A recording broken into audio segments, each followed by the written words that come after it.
أعوذ بالله من الشيطان الرجيم. بسم الله الرحمن الرحيم.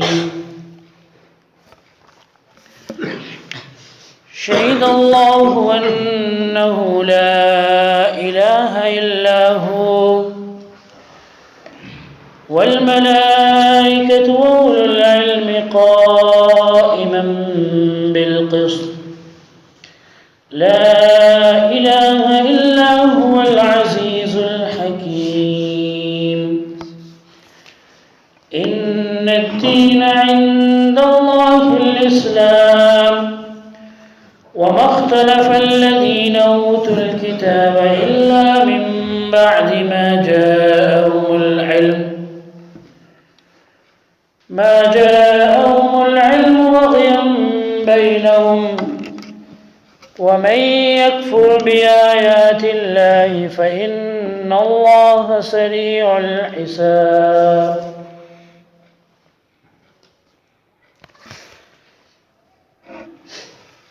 اللہ تبارک و تعالی نے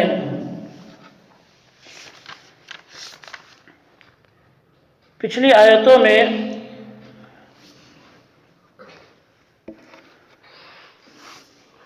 ان لوگوں کے بارے میں بیان فرمایا تھا جو اللہ تبارک و تعالی سے ایمان لانے کے بعد اپنی مغفرت کی دعا کرتے ہیں اور اس حال میں دعا کرتے ہیں کہ وہ اپنے ایمان پر جمے رہتے ہیں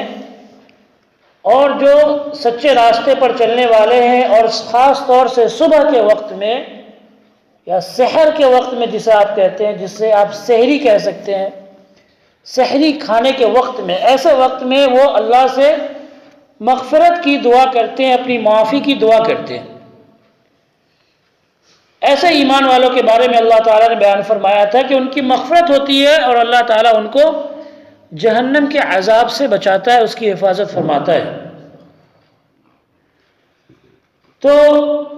اللہ کے رسول صلی اللہ علیہ وسلم کا بھی معمول تھا کہ آپ صلی اللہ علیہ وسلم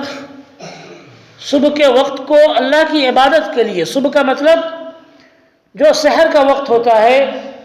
اس وقت کو اللہ کے رسول صلی اللہ علیہ وسلم اللہ کی عبادت کے لیے خاص کر دیا کرتے تھے. اور آپ صلی اللہ علیہ وسلم چونکہ نبیوں پر تہجد فرض ہوتا ہے، تو ایسے وقت میں اللہ کے رسول صلی اللہ علیہ وسلم وتر کی جو نماز ہے بالکل صبح تک یا سحر کے وقت تک کے لیے وتر کی نماز کو ٹال دیتے تھے اور وتر کی نماز سب سے آخر میں پڑھتے تھے. اور تمام دعائیں اور اللہ سے مغفرت، یہ تمام چیزیں اللہ کے رسول صلی اللہ علیہ وسلم صبح کے وقت میں یا سحری کے وقت میں کرتے تھے. اور خود حضرت یعقوب علیہ السلام کے بارے میں آتا ہے کہ جب ان کے بیٹوں نے ان سے اپنی غلطی کے لیے اللہ سے معافی مانگنے کا، اللہ سے معافی طلب کرنے کی درخواست کی، انہوں نے کہا کہ آپ ہمارے لیے مغفرت کی دعا کیجئے، کیونکہ ان کے بیٹوں نے یوسف علیہ السلام کے خلاف چال چلی تھی اور یوسف علیہ السلام کو مارنے کی کوشش کی تھی. تو یعقوب علیہ السلام نے اپنے بیٹوں کے لیے جو مغفرت کی دعا مانگی، وہ کب مانگی؟ سحر کے وقت میں، صبح کے وقت میں انہوں نے اپنے بیٹوں کے لیے مغفرت کی دعا مانگی، جو اللہ تعالیٰ، جو قرآن میں انہوں نے بیان کیا، اللہ تعالیٰ نے بیان کیا سوف استغفر لکم، کہ میں آپ کے لیے دعا کروں گا، مغفرت کی دعا کروں گا، لیکن کچھ دیر بعد یعنی صبح کے وقت تک کے لیے انہوں نے اس دعا کو ٹال دیا. تو سحر کے وقت میں، صبح کے وقت میں دعا کرنا اور صبح کے وقت میں اللہ سے مانگنا، یہ بہت بڑے ثواب کا کام ہے اور اللہ تبارک و تعالیٰ ایسے وقت میں دیتا ہے، عطا کرتا ہے. اس لیے کہ یہ وقت جو ہے صبح کا وقت، یہ غفلت کا وقت ہے نا. ساری دنیا ایسے وقت میں غافل رہتی ہے، سوئی رہتی ہے، سارے لوگ سوئے رہتے ہیں اور اس وقت میں نیند بھی اچھی آتی ہے، جو سو آپ کہتے ہیں میٹھی نیند، پیاری نیند. آدمی سونا شروع کرتا ہے تو جو اس کو اچھی نیند اور میٹھی نیند آتی ہے اس صبح کے وقت میں آتی ہے، سحر کے وقت میں، فجر کے وقت میں، ایسے وقت میں انسان کو میٹھی نیند آتی ہے. اور شیطان بھی ایسے وقت میں انسان کو سلاتا ہے. تو ایسے وقت میں انسان اپنی نیند کو قربان کرے، میٹھی نیند کو قربان کرے، اور اپنی میٹھی نیند کو قربان کرنے کے بعد میں وہ صبح کو اٹھ کر اللہ تبارک و تعالیٰ سے مانگے، اللہ تبارک و تعالیٰ سے مغفرت مانگے، معافی طلب کرے، تو اللہ تعالیٰ اس کی مغفرت کرتا ہے، اللہ تعالیٰ اس کو دیتا ہے، عطا کرتا ہے. اور یہ بات آپ تجربہ کر کے دیکھیں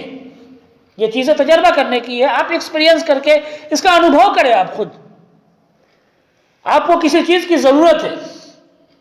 اللہ سے آپ کو کچھ چاہیے، کچھ مانگنا چاہتے ہیں اللہ تعالیٰ سے، تو آپ صبح کے وقت میں اٹھ کر مانگ کر دیکھیں، ایک بار اللہ تبارک و تعالیٰ کے سامنے 2 رکعت نماز پڑھ لے، یا پھر تہجد کی جو مکمل نماز ہے 8 رکعت پڑھ کے اللہ تبارک و تعالیٰ سے مانگے، اور مانگ کر پھر آپ دیکھیں وہ چیز اللہ تعالیٰ آپ کو دے گا، عطا کرے گا۔ وہ دن آپ کا سکون سے، زندگی آپ کی سکون سے گزرے گی، ہے نا۔ تو یہ جو وقت ہے صبح کا وقت، فرض کے علاوہ جو آدمی کام کرتا ہے اس سے انسان کی زندگی کے اندر اور سکون ملتا ہے۔ 5 نماز فرض ہے، یہ ہمیں پڑھنا ہے، یہ ضروری ہے، یہ اس کے ذریعے سے ہم اللہ تبارک و تعالیٰ نے ہمارے اوپر جو فرض کیا اس کو ہم ادا کر رہے ہیں۔ جیسے ہوتا ہے نا کہ کسی کی نوکری ہے 8 گھنٹے کی، وہ جا رہا ہے 8 گھنٹے نوکری کی اس نے، تو یہ کوئی احسان نہیں کر رہا ہے کمپنی کے اوپر یا پھر مالک کے اوپر۔ 8 گھنٹے کے علاوہ اور کچھ اپنی طرف سے اگر یہ کر دے تو پھر اس سے جو ہے مالک خوش ہو جاتا ہے اور بھی زیادہ، ہے نا، کہ دیکھو ایک تو ہمارے لیے ایک نوکری بھی کر رہا ہے، 8 گھنٹے کی پوری ڈیوٹی کر رہا ہے، اور اس کے علاوہ بھی ہمارے لیے کچھ کام کر رہا ہے۔ تو اللہ تبارک و تعالیٰ نے 5 نمازیں فرض کی، یہ ہر انسان پر فرض ہے، یہ ادا کرنا ہے۔ اس کے علاوہ اگر انسان اپنی نیند کو قربان کر کے اللہ کے سامنے کھڑا ہوتا ہے، اللہ تعالیٰ سے مانگتا ہے تو اللہ تعالیٰ دیتا ہے، اور اللہ تعالیٰ نے خود وعدہ فرمایا ہے، جیسا کہ کئی بار اس سے پہلے ہم بیان کر چکے ہیں، درس میں بھی بیان ہو چکا ہے، اور جمعے کے بیان میں بھی یہ ہم نے بتا دیا ہے کہ صبح کے وقت میں اللہ تعالیٰ خود کہتا ہے بندوں سے کہ بندہ کوئی ہے جو مجھ سے مانگے، مجھ سے دعا کرے، مجھ سے طلب کرے۔ جو تہجد کا وقت ہوتا ہے، وہ فجر کی اذان کے بعد میں وہ فجر کا وقت شروع ہو جاتا ہے، قبولیت کا وقت سب بالکل وہی ہے، لیکن اس کے بعد پھر اللہ تبارک و تعالیٰ عرش پر چلا جاتا ہے۔ فجر کی اذان کے پہلے پہلے اللہ تعالیٰ عرش پہ چلا جاتا ہے، اس سے پہلے پہلے تک اللہ تبارک و تعالیٰ یہ جو دنیا کا آسمان ہے، جو پہلا آسمان ہے، اس پر اللہ تعالیٰ رہتا ہے اور بندوں سے کہتا ہے کوئی ہے مانگنے والا۔ تو کوئی بھی پریشانی ہے، کوئی بھی مصیبت ہے، کسی چیز کی ضرورت ہے، تو آپ اللہ تبارک و تعالیٰ سے ایسے وقت میں مانگ کر دیکھیں، اٹھے اور اٹھ کر وضو کر کے اللہ کے لیے، کوئی دیکھ نہیں رہا ہوتا ہے، ایسے وقت میں انسان کے دل کے اندر کسی کا دکھاوا بھی نہیں آتا، کیونکہ دنیا سو رہی ہے، نماز پڑھ رہے ہیں تو 20 آدمی ساتھ میں پڑھ رہے ہیں، تو کبھی یہ خیال آ گیا کہ چلو 20 آدمی دیکھ رہے ہیں، لیکن اس وقت میں سارے لوگ سو رہے ہیں، اور انسان یہ کوشش کرے کہ اگر ایسے وقت ہے جو لوگ سو رہے ہیں ان سے بھی چھپ کر انسان اللہ کی عبادت میں لگ جائے، ہے نا۔ حضرت عائشہ رضی اللہ عنہا فرماتی ہیں کہ میں ایک رات اٹھی، اچانک میری نیند ٹوٹی، تو میں نے اپنے پاس میں نبی صلی اللہ علیہ وسلم کو نہیں پایا، تو مجھے یہ خیال ہوا، مجھے ڈر ہوا کہ آپ صلی اللہ علیہ وسلم کہیں کسی دوسری بیوی کے پاس تو نہیں چلے گئے، تو میں نے اپنے ہاتھ جیسے بڑھائی ادھر ادھر، تو آپ صلی اللہ علیہ وسلم کو دیکھا کہ آپ سجدے میں گرے ہوئے ہیں اور دعا فرما رہے ہیں، اپنی امت کے لیے رو رہے ہیں، رات کا وقت ہے۔ عائشہ رضی اللہ عنہا نے کہا کہ میں کیا سوچ رہی تھی، میں کس خیال میں تھی، اور نبی صلی اللہ علیہ وسلم کس عالم میں۔ نبی صلی اللہ علیہ وسلم تو اللہ کے لیے جھکے ہوئے سجدے، تو رات کی تنہائی میں، رات کے اندھیرے میں، جب سارے لوگ نیند میں مست ہو، کوئی بندہ اللہ کے لیے صرف اور صرف اللہ کے لیے اٹھتا ہے، اللہ کے سامنے کھڑا ہوتا ہے، اللہ تبارک و تعالی سے مانگتا ہے، اور اللہ تبارک و تعالی کی یاد میں 2 آنسو کے قطرے گرا دیتا ہے، تو اللہ تبارک و تعالی کے نزدیک ان قطروں کی، آنسو کے جو یہ بوند ہے، ان بوندوں کی اللہ تبارک و تعالیٰ کے نزدیک اتنی اہمیت ہے جتنا کہ شہید کے خون کی اہمیت ہے۔ ایک آدمی تلوار لے کر اللہ کے راستے میں نکلا، اس کو امید نہیں ہے کہ وہ دوبارہ بچ کے آئے گا یا نہیں، وہ بالکل اپنی موت کو ہاتھ پر لے کر گیا ہے، گھر والوں سب کو اس نے الوداع کہا، اللہ کے راستے میں نکل گیا کہ آج میں شہید ہو جاؤں گا۔ وہاں پر جو 2 خون کے قطرے اس کے گرتے ہیں، وہ خون کے بوند، اور ایک آدمی وہ جو اللہ کی یاد میں اٹھا، اللہ کی یاد میں اس نے اپنے آنکھ سے 2 آنسو گرائے، یہ دونوں قطرے، یہ دونوں بوند اللہ کے نزدیک برابر ہے۔ یہ خود اللہ کے رسول صلی اللہ علیہ وسلم نے حدیث کے اندر بات فرمائی۔ اور اللہ تبارک و تعالی ایسے انسان کو اپنے عرش کے سائے میں جگہ بھی دے گا، جو انسان اللہ کو یاد کرے تنہائی میں، اکیلے میں، اللہ کو یاد کرے اور اللہ کو یاد کر کے اس کی آنکھ سے آنسو نکل جائے، گھر والوں کو یاد کر کے نہیں، جو مر گئے ہیں دنیا میں، بھائی بہن یا کوئی اور رشتہ دار، ان کو یاد کر کے نہیں، صرف اور صرف اللہ کو یاد کر کے، اللہ کا روب، اللہ کا خوف، اللہ کا ڈر، اللہ کے عذاب کا ڈر، اللہ کی نعمتوں پر انسان اللہ کا شکر ادا کرتے ہوئے اس طرح سے اگر انسان اللہ تبارک و تعالیٰ کی یاد میں اپنے آنکھ سے 2 آنسو کے قطرے گرا دے تو اس کی بہت اہمیت ہے اللہ تعالیٰ کے نزدیک، بہت زیادہ اہمیت ہے۔ اب اس کے بعد میں اللہ تعالیٰ فرماتا ہے، یہ توحید کی گواہی کی آیت ہے اور یہ بہت اہم آیت ہے۔ شہید اللہ انہ لا الہ الا ہو والملائکۃ واولو العلم قائما بالقسط لا الہ الا هو العزیز الحکیم، کہ اللہ تعالیٰ نے یہ گواہی دی انہ لا الہ الا ہو، کہ کوئی معبود نہیں ہے سوائے اس کے، والملائکۃ، اور فرشتوں نے بھی اس بات کی گواہی دے کہ اللہ کے سوا کوئی معبود نہیں، کوئی عبادت کے لائق نہیں، وَأُولُو الْعِلْمِ، اور ان کے ساتھ میں علم والوں نے گواہی دی، عالموں نے گواہی دی، قائمًا بالقسط، اور یہ اسی حالت پر، یعنی اللہ عبادت کے لائق ہے، اسی حالت پر شروع سے بالکل انصاف کے ساتھ اسی پر قائم ہے، یعنی شروع سے اب تک اللہ تعالیٰ عبادت کے لائق ہے، کوئی اس کے برابر نہیں ہوا جس کی عبادت کی جائے۔ لا الہ الا هو العزیز الحکیم، کوئی معبود نہیں سوائے اس کے، وہ زبردست ہے اور حکمت والا ہے۔ یہ آیت اللہ تبارک و تعالیٰ کی، اس کو شہادت کی آیت کہی جاتی ہے، یعنی کہ اس کے اندر خود اللہ تبارک و تعالیٰ یہ گواہی دے رہا ہے کہ اللہ کے سوا کوئی معبود نہیں اور اللہ سے سچا گواہ کوئی نہیں ہے۔ تو یہ تو سب سے بڑی جو ہے گواہی ہو گئی، سب سے بڑی گواہی ہو گئی کہ اللہ ہی عبادت کے لائق ہے، اللہ کے علاوہ کوئی اور عبادت کے لائق نہیں ہے، خود اللہ تعالیٰ گواہی دے رہا ہے۔ اب اس کے بعد میں اللہ تعالیٰ نے ذکر کیا فرشتوں کا، کہ فرشتے اس بات کی گواہی دے رہے ہیں کہ اللہ کے سوا کوئی معبود نہیں ہے۔ فرشتے جن کو اللہ تعالیٰ نے دنیا کے کام سونپ رکھے، جن کو اللہ تعالیٰ نے الگ الگ ذمہ داری میں ڈال رکھا ہے، کچھ فرشتے ایسے ہیں جو عرش کو اٹھائے ہوئے ہیں، کچھ فرشتے ایسے ہیں جن کی ذمہ داری ہے روح قبض کرنا، روح نکالنا، کچھ فرشتے ایسے ہیں جن کی ذمہ داری ہے بارش برسانا، کچھ فرشتے ایسے ہیں جو نبیوں کے پاس آیا کرتے تھے، رسولوں کے پاس آیا کرتے تھے، کچھ فرشتے ایسے ہیں جو روزانہ صبح و شام اترتے ہیں دنیا کی طرف، کچھ فرشتے ایسے ہیں جو دنیا میں جو لوگ امیر ہیں ان کے پاس رہتے ہیں، جو غریب ہے ان کے پاس جاتے ہیں، جو خرچ کر رہا ہے ان کے لیے دعا کرتے ہیں، جو بخیلی کر رہا ہے ان کے لیے بد دعا کرتے ہیں۔ یہ سب کام اللہ تعالیٰ نے فرشتوں کے لیے رکھے ہیں۔ تو یہ جو فرشتے جو الگ الگ ذمہ داری پر ہیں، جو اللہ تعالیٰ کے کام کو، اللہ کی حکمت کو، اللہ تعالیٰ کی طاقت کو دیکھ رہے ہیں، یہ فرشتے بھی اس بات کی گواہی دیتے ہیں کہ ان سب چیزوں کے باوجود، ان سب چیزوں کے ہوتے ہوئے اللہ کے علاوہ کوئی اور نہیں ہے جس کی عبادت کی جائے۔ اللہ کے برابر کوئی ہے ہی نہیں جس کی پوجا، جس کی پرستش کی جائے، جس کے آگے جھکا جائے۔ اللہ کے برابر کوئی نہیں ہے اور نہ کبھی بھی ہو سکتا ہے۔ اور اللہ کے برابر ہونے کا مطلب یہ ہے کہ بہت سارے لوگ یہ کہتے ہیں کہ ہم اللہ تبارک و تعالیٰ کی جو عبادت تو نہیں، اللہ کے علاوہ دوسروں کی عبادت نہیں کرتے، لیکن جو ہم لوگ ہیں جن کو ہم عبادت کرتے ہیں یا جن کی پوجا کرتے ہیں، ہم اس لیے کرتے ہیں تاکہ ہم ان کے ذریعے سے اللہ تک پہنچ سکیں، یہ کہتے ہیں۔ اللہ تعالیٰ نے اس کو عین شرک کہا ہے قرآن پاک کے اندر سورہ زمر کے اندر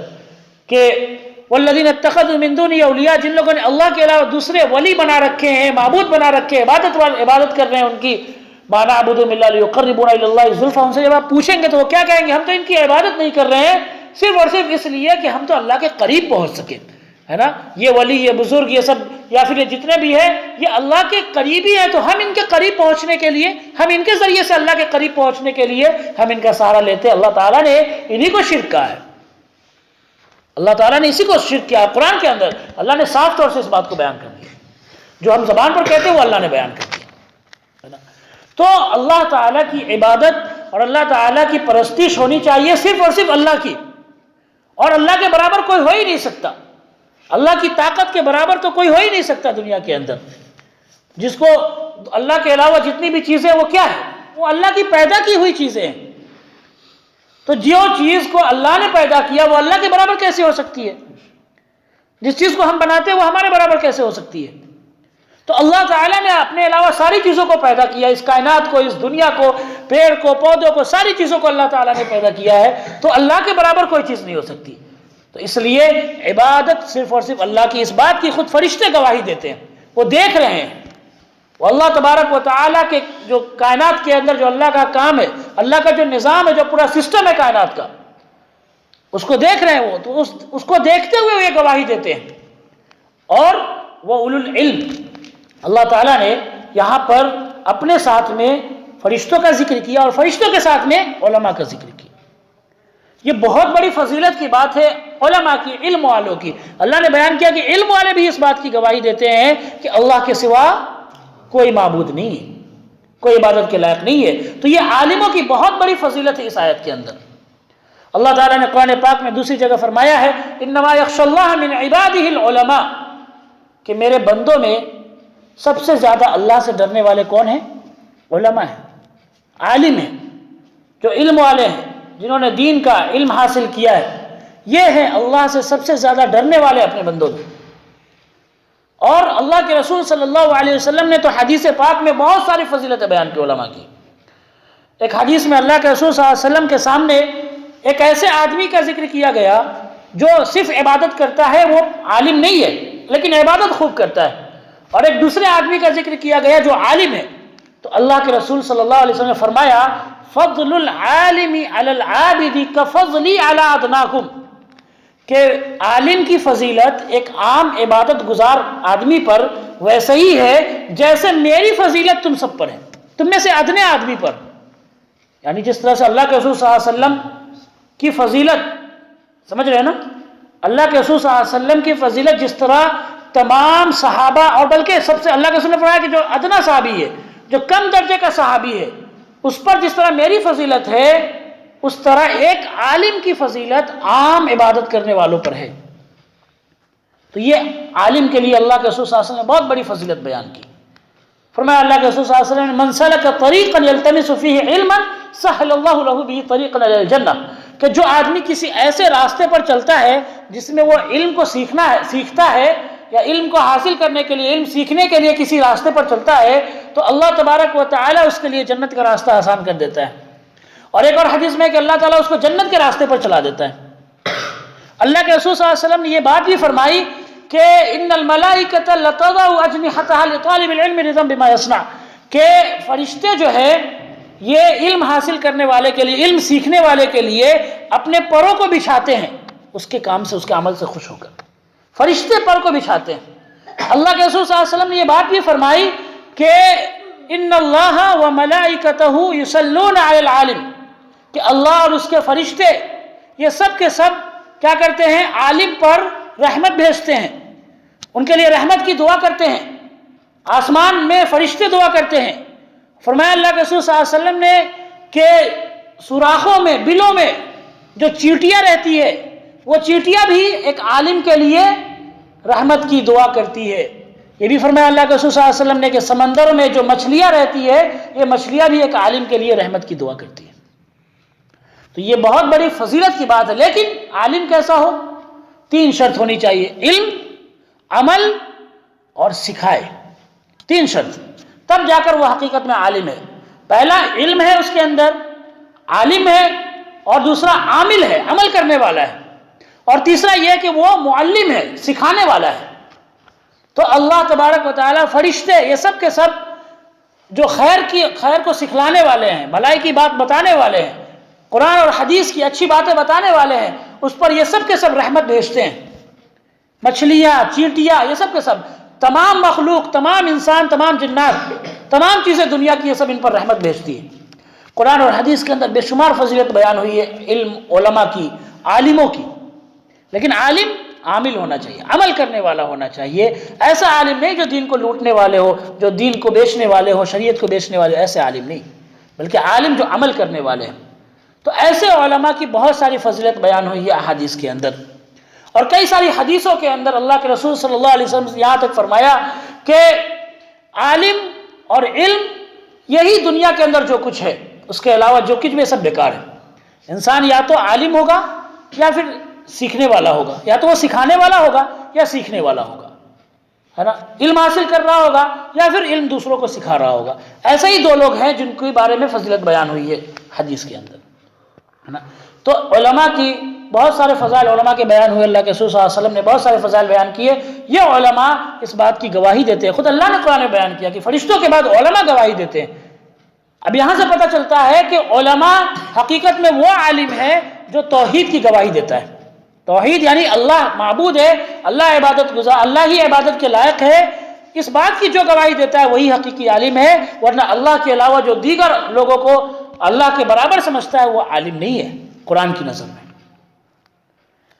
تو اللہ تعالیٰ نے بیان فرمایا کہ لا الہ الا ہو،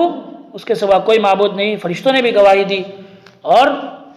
اولو العلم اور علم والوں نے بھی گواہی دی، قائما بالقسط، اور وہ انصاف کے ساتھ شروع سے قائم ہے، لا الہ الا هو العزیز الحکیم، اس کے سوا کوئی معبود نہیں ہے، وہ زبردست اور حکمت والا ہے۔ اللہ تعالیٰ سے دعا ہے کہ اللہ ہم سب کو کہنے سننے سے زیادہ عمل کرنے کی توفیق عطا فرمائے۔